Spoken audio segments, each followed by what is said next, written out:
It's so good to be home. Partyy, cause I gotta. I love it here.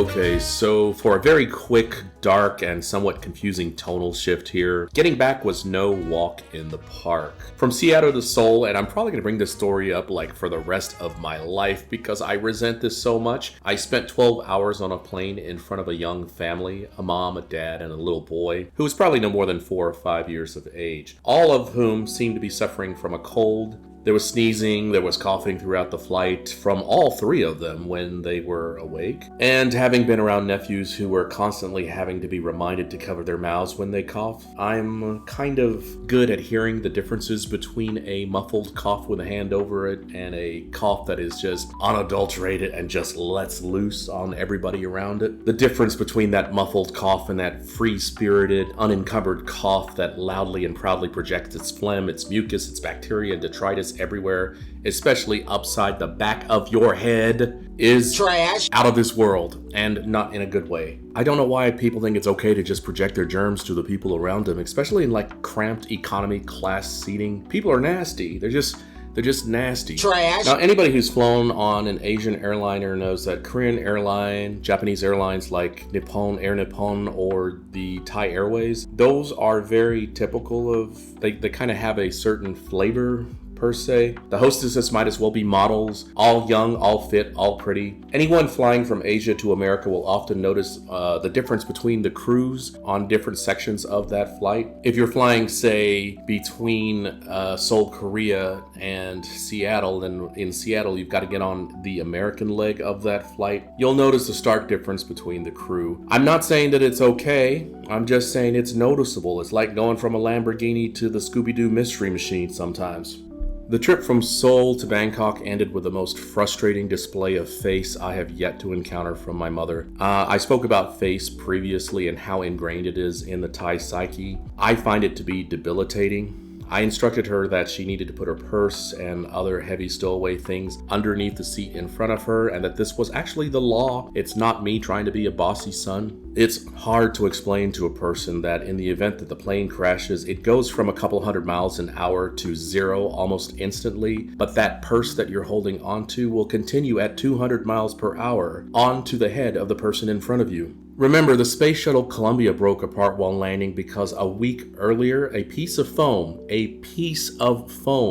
struck it on the underside. Now, it was going between 600 and 800 miles per hour, but it was a piece of foam. Regulations are in place for our safety. We should follow them. I mean, it takes just one accident, just one, for things to go terribly wrong. I was exhausted. I spent my life being ignored, so why not throw this on top of the heap stack? The next day, of course, upon return, the 7.7 magnitude earthquake struck while my mother and I were in town. I wanted to take her out and get her just to see some sights. She's 82 years old and prone to heat stroke, so I had to be careful about it. However, when the earthquake struck, everybody flooded out onto the streets. She kind of panicked, walking in the general direction of the hotel. Mind you, this was 6.7 kilometers away in the Bangkok heat. The day did start off normal. We went to the food court at Terminal 21.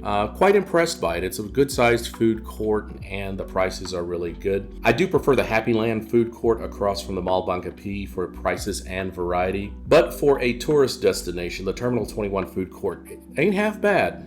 Then we did some shopping at MBK, and my mom bought some purses for the family in the villages and, little gifts and knickknacks and things like that she's going to take to them the next time she sees them. We decided to walk back through Siam Discovery, and that's when the earthquake hit. We were both inside Siam Discovery at the time, and neither of us felt a single thing. There were people running everywhere, all around. They were all panicking, and I was wondering, what the hell is going on? There's no shooter here. What's going on? I mean, when you're in the United States and people running around panicking, the first thing that's going to come to your mind is somebody got a gun. But amidst all the confusion, we discovered from somebody that an earthquake had just taken place, which was so odd because I didn't feel anything. Now, once I discovered what was going on and was able to ascertain that this was not going to be a 5 to 10 minute thing, that's when things started to get pretty serious. My mother panicked and started walking north to the Payatai airport link at a very fast clip. Remember, it's 34 degrees outside, she's 82 years old, and we're at MBK at that very moment, so we're talking several kilometers to the Payatai station. I tried telling her over and over again that it was of no use. The entire city had flooded onto the sidewalks, and there wasn't an inch of Bangkok that would look remotely different than what we were experiencing. I don't think I've been more concerned and scared for someone's safety in my entire life. All the tuk-tuks, taxis, motorcycles, they were all taken everywhere. All trains were grounded and completely at a halt. The only things that were running were buses, and those are and were at max capacity.